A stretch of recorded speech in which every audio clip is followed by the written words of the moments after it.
अथ संकटनाशन गणेश स्तोत्रम्। श्रीगणेशाय नमः। नारद उवाच प्रणमम्य शिरसा देवं गौरीपुत्रं विनायकं भक्तावासं स्मरे नित्यम् आयुः कर्मार्थसिद्धये। प्रथमं वक्रतुण्डं च एकदन्तं द्वितीयकम् तृतीयं कृष्णं पिङ्गाक्षं गजवक्त्रं चतुर्थकं लम्बोदरं पञ्चमं च षष्ठं विकटमेव च सप्तमं विघ्नराजेन्द्रं धूम्रवर्णं तथाष्टकं नवमं भालचन्द्रं च दशमं तु विनायकम् एकादशं गणपतिं द्वादशं तु गजाननं द्वादशैतानि नामानि त्रिसन्ध्यः पठे नरः न च विघ्नभयं तस्य सर्वसिद्धिकरं प्रभो। विद्यार्थी लभते विद्यां धनार्थी लभते धनं पुत्रार्थी लभते पुत्रं मोक्षार्थी लभते गतिम्। जपेद गणपति स्तोत्रं षड्भिर्मासे फलं लभेत् संवत्सरेण सिद्ध्यर्थं च लभते नात्र संशयः। अष्टभ्यो ब्राह्मणेभ्यश्च लिखित्वा यः समर्पयेत् तस्य विद्या भवेत् सर्वा गणेशस्य प्रसादतः। प्रणमम्य शिरसा देवं गौरीपुत्रं विनायकं भक्तावासं स्मरे नित्यम् आयुः कर्मार्थसिद्धये। प्रथमं वक्रतुण्डं च एकदन्तं द्वितीयकं तृतीयं कृष्णं पिङ्गाक्षं गजवक्त्रं चतुर्थकं लम्बोदरं पञ्चमं च षष्ठं विकटमेव च सप्तमं विघ्नराजेन्द्रं धूम्रवर्णं तथाष्टकं नवमं भालचन्द्रं च दशमं तु विनायकम् एकादशं गणपतिं द्वादशं तु गजाननं द्वादशैतानि नामानि त्रिसन्ध्यः पठे नरः न च विघ्नभयं तस्य सर्वसिद्धिकरं प्रभो।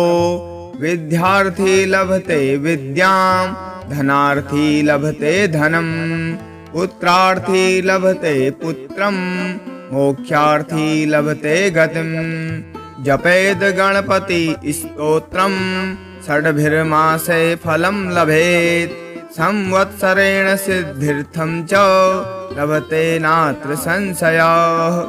अष्टभ्यो ब्राह्मणेभ्यश्च लिखित्वा यः समर्पयेत् तस्य विद्या भवेत् सर्वा गणेशस्य प्रसादतः। प्रणमम्य शिरसा देवं गौरीपुत्रं विनायकं भक्तावासं स्मरे नित्यम् आयुः कर्मार्थसिद्धये। प्रथमं वक्रतुण्डं च एकदन्तं द्वितीयकं तृतीयं कृष्णं पिङ्गाक्षं गजवक्त्रं चतुर्थकं लम्बोदरं पञ्चमं च षष्ठं विकटमेव च सप्तमं विघ्नराजेन्द्रं धूम्रवर्णं तथाष्टकं नवमं भालचन्द्रं च दशमं तु विनायकम् एकादशं गणपतिं द्वादशं तु गजाननं द्वादशैतानि नामानि त्रिसन्ध्यः पठे नरः न च विघ्नभयं तस्य सर्वसिद्धिकरं प्रभो। विद्यार्थी लभते विद्यां धनार्थी लभते धनं पुत्रार्थी लभते पुत्रं मोक्षार्थी लभते गतिम्। जपेद गणपति स्तोत्रं षड्भिर्मासे फलं लभेत् संवत्सरेण सिद्ध्यर्थं च लभते नात्र संशयः। अष्टभ्यो ब्रह्मणेभ्यश्च लिखित्वा यः समर्पयेत् तस्य विद्या भवेत् सर्वा गणेशस्य प्रसादतः। प्रणमम्य शिरसा देवं गौरीपुत्रं विनायकं भक्तावासं स्मरे नित्यम् आयुः कर्मार्थसिद्धये। प्रथमं वक्रतुण्डं च एकदन्तं द्वितीयकं तृतीयं कृष्णं पिङ्गाक्षं गजवक्त्रं चतुर्थकं लम्बोदरं पञ्चमं च षष्ठं विकटमेव च सप्तमं विघ्नराजेन्द्रं धूम्रवर्णं तथाष्टकं नवमं भालचन्द्रं च दशमं तु विनायकम् एकादशं गणपतिं द्वादशं तु गजाननं द्वादशैतानि नामानि त्रिसन्ध्यः पठे नरः न च विघ्नभयं तस्य सर्वसिद्धिकरं प्रभो। विद्यार्थी लभते विद्यां धनार्थी लभते धनं पुत्रार्थी लभते पुत्रं मोक्षार्थी लभते गतिं। जपेद गणपति स्तोत्रं षड्भिर्मासे फलं लभेत् संवत्सरेण सिद्ध्यर्थं च लभते नात्र संशयः। अष्टभ्यो ब्रह्मणेभ्यश्च लिखित्वा यः समर्पयेत् तस्य विद्या भवेत् सर्वा गणेशस्य प्रसादतः। प्रणमम्य शिरसा देवं गौरीपुत्रं विनायकं भक्तावासं स्मरे नित्यम् आयुः कर्मार्थसिद्धये। प्रथमं वक्रतुण्डं च एकदन्तं द्वितीयकं तृतीयं कृष्णं पिङ्गाक्षं गजवक्त्रं चतुर्थकं लम्बोदरं पञ्चमं च षष्ठं विकटमेव च सप्तमं विघ्नराजेन्द्रं धूम्रवर्णं तथाष्टकं नवमं भालचन्द्रं च दशमं तु विनायकम् एकादशं गणपतिं द्वादशं तु गजाननं द्वादशैतानि नामानि त्रिसन्ध्यः पठे नरः न च विघ्नभयं तस्य सर्वसिद्धिकरं प्रभो।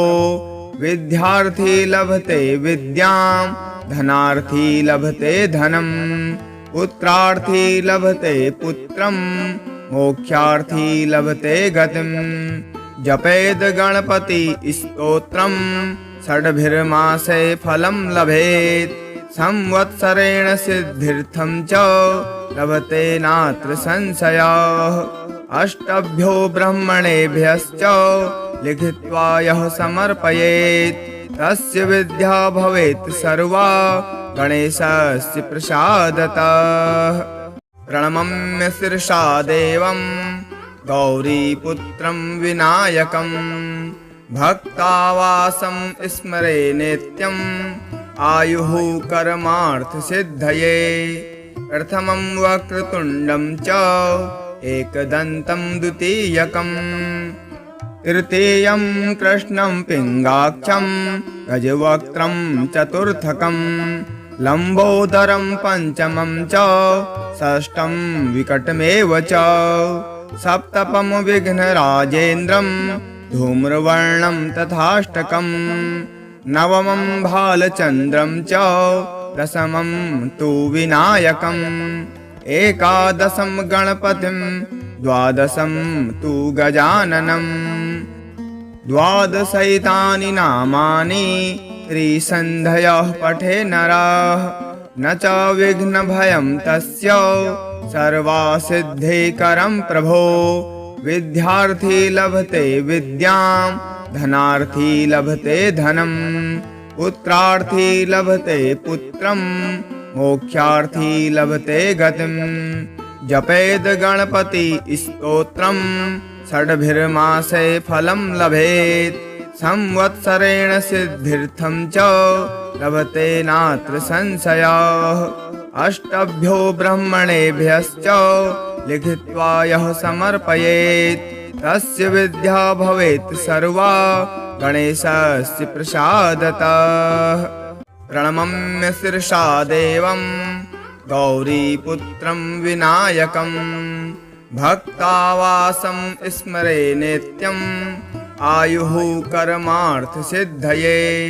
प्रथमं वक्रतुण्डं च एकदन्तं द्वितीयकं तृतीयं कृष्णं पिङ्गाक्षं गजवक्त्रं चतुर्थकं लम्बोदरं पञ्चमं च षष्ठं विकटमेव च सप्तमं विघ्नराजेन्द्रं धूम्रवर्णं तथाष्टकं नवमं भालचन्द्रं च दशमं तु विनायकम् एकादशं गणपतिं द्वादशं तु गजाननं।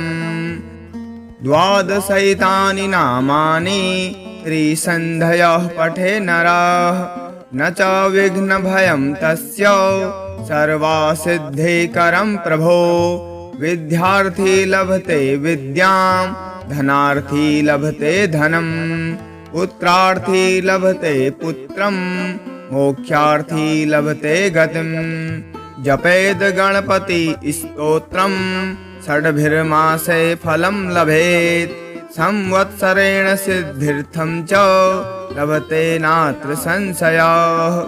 अष्टभ्यो ब्रह्मणेभ्यश्च लिखित्वा यः समर्पयेत् तस्य विद्या भवेत् सर्वा गणेशस्य प्रसादतः। प्रणमम्य शिरसा देवं गौरीपुत्रं विनायकं भक्तावासं स्मरे नित्यम् आयुः कर्मार्थसिद्धये।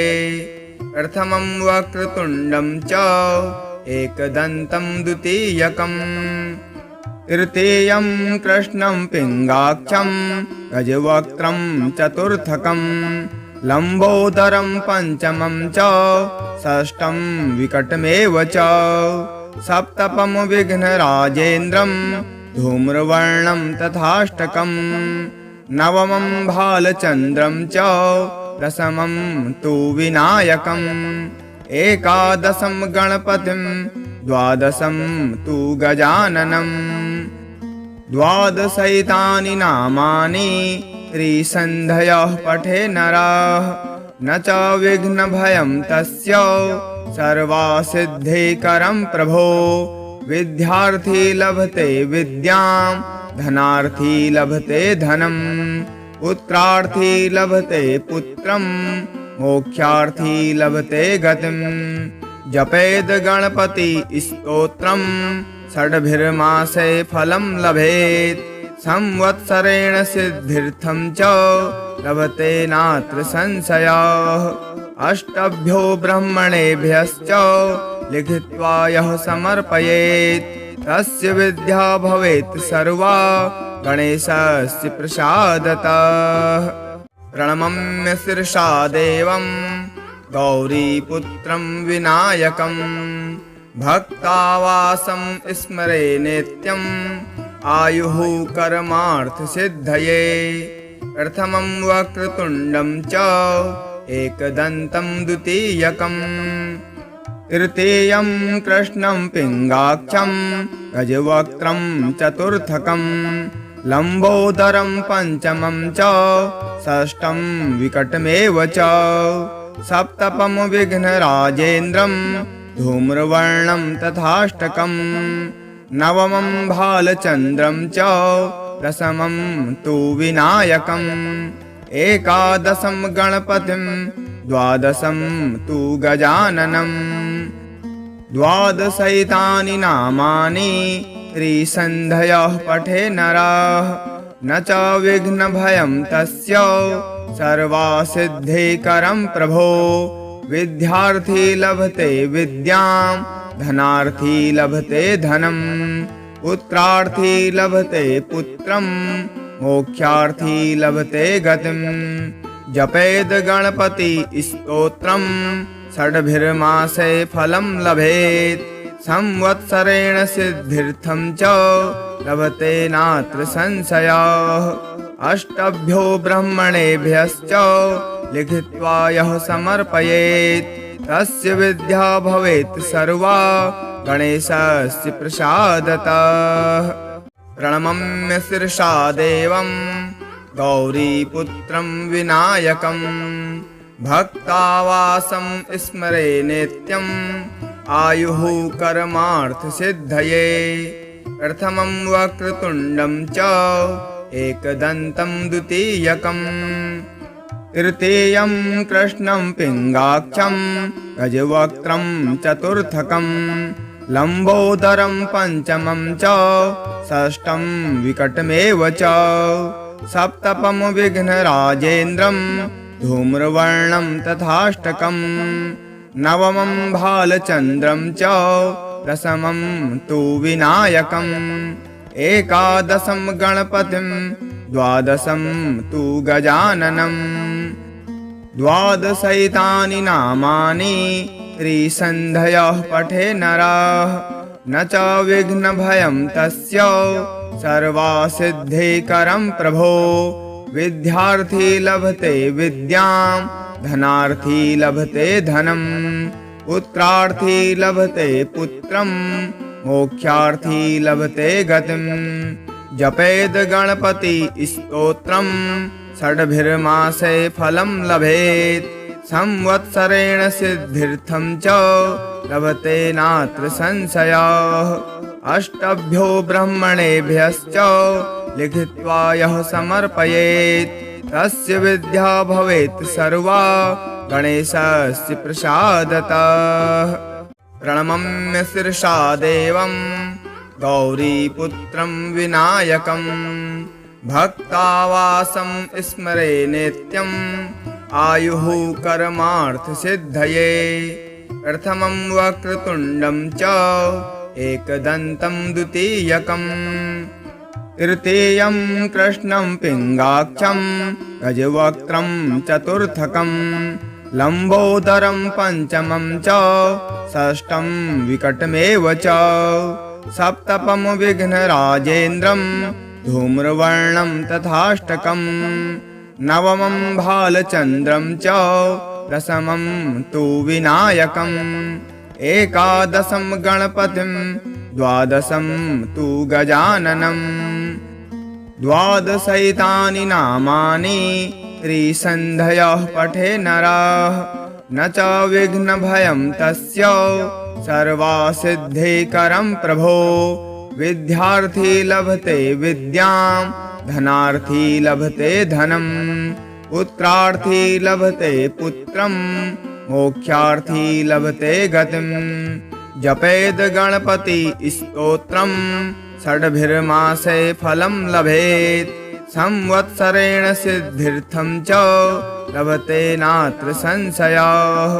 अष्टभ्यो ब्रह्मणेभ्यश्च लिखित्वा यः समर्पयेत् तस्य विद्या भवेत् सर्वा गणेशस्य प्रसादतः। प्रणमम्य शिरसा देवं गौरीपुत्रं विनायकं भक्तावासं स्मरे नित्यम् आयुः कर्मार्थसिद्धये। प्रथमं वक्रतुण्डं च एकदन्तं द्वितीयकं तृतीयं कृष्णं पिङ्गाक्षं गजवक्त्रं चतुर्थकं लम्बोदरं पञ्चमं च षष्ठं विकटमेव च सप्तमं विघ्नराजेन्द्रं धूम्रवर्णं तथाष्टकं नवमं भालचन्द्रं च दशमं तु विनायकम् एकादशं गणपतिं द्वादशं तु गजाननं। द्वादशैतानि नामानि त्रिसन्ध्यः पठे नरः न च विघ्नभयं तस्य सर्वसिद्धिकरं प्रभो। विद्यार्थी लभते विद्यां धनार्थी लभते धनं पुत्रार्थी लभते पुत्रं मोक्षार्थी लभते गतिं। जपेद गणपति स्तोत्रं षड्भिर्मासे फलं लभेत् संवत्सरेण सिद्धिर्थं च लभते नात्र संशयः अष्टभ्यो ब्रह्मणेभ्यश्च लिखित्वा यः समर्पयेत् तस्य विद्या भवेत् सर्वा गणेशस्य प्रसादतः प्रणमम्य शिरसा देवं गौरीपुत्रं विनायकं भक्तावासं स्मरे नित्यम् आयुः कर्मार्थसिद्धये प्रथमं वक्रतुण्डं च एकदन्तं द्वितीयकम् तृतीयं कृष्णं पिङ्गाक्षं गजवक्त्रं चतुर्थकं लम्बोदरं पञ्चमं च षष्ठं विकटमेव च सप्तमं विघ्नराजेन्द्रं धूम्रवर्णं तथाष्टकं नवमं भालचन्द्रं च दशमं तु विनायकम् एकादशं गणपतिं द्वादशं तु गजाननं द्वादशैतानि नामानि त्रिसन्ध्यः पठे नरः न च विघ्नभयं तस्य सर्वसिद्धिकरं प्रभो विद्यार्थी लभते विद्यां धनार्थी लभते धनं पुत्रार्थी लभते पुत्रं मोक्षार्थी लभते गतिं जपेद गणपति स्तोत्रं षड्भिर्मासे फलं लभेत् संवत्सरेण सिद्धिर्थं च लभते नात्र संशयः अष्टभ्यो ब्रह्मणेभ्यश्च लिखित्वा यः समर्पयेत् तस्य विद्या भवेत् सर्वा गणेशस्य प्रसादतः प्रणमम्य शिरसा देवं गौरीपुत्रं विनायकं भक्तावासं स्मरे नित्यम् आयुः कर्मार्थसिद्धये प्रथमं वक्रतुण्डं च एकदन्तं द्वितीयकम् तृतीयं कृष्णं पिङ्गाक्षं गजवक्त्रं चतुर्थकं लम्बोदरं पञ्चमं च षष्ठं विकटमेव च सप्तमं विघ्नराजेन्द्रं धूम्रवर्णं तथाष्टकं नवमं भालचन्द्रं च दशमं तु विनायकम् एकादशं गणपतिं द्वादशं तु गजाननं द्वादशैतानि नामानि त्रिसन्ध्यः पठे नरः न च विघ्नभयं तस्य सर्वसिद्धिकरं प्रभो विद्यार्थी लभते विद्यां धनार्थी लभते धनं पुत्रार्थी लभते पुत्रं मोक्षार्थी लभते गतिं जपेद गणपति स्तोत्रं षड्भिर्मासे फलं लभेत् संवत्सरेण सिद्धिर्थं च लभते नात्र संशयः अष्टभ्यो ब्रह्मणेभ्यश्च लिखित्वा यः समर्पयेत् तस्य विद्या भवेत् सर्वा गणेशस्य प्रसादतः प्रणमम्य शिरसा देवं गौरीपुत्रं विनायकं भक्तावासं स्मरे नित्यम् आयुः कर्मार्थसिद्धये प्रथमं वक्रतुण्डं च एकदन्तं द्वितीयकम् तृतीयं कृष्णं पिङ्गाक्षं गजवक्त्रं चतुर्थकं लम्बोदरं पञ्चमं च षष्ठं विकटमेव च सप्तमं विघ्नराजेन्द्रं धूम्रवर्णं तथाष्टकं नवमं भालचन्द्रं च दशमं तु विनायकम् एकादशं गणपतिं द्वादशं तु गजाननं द्वादशैतानि नामानि त्रिसन्ध्यः पठे नरः न च विघ्नभयं तस्य सर्वसिद्धिकरं प्रभो विद्यार्थी लभते विद्यां धनार्थी लभते धनं पुत्रार्थी लभते पुत्रं मोक्षार्थी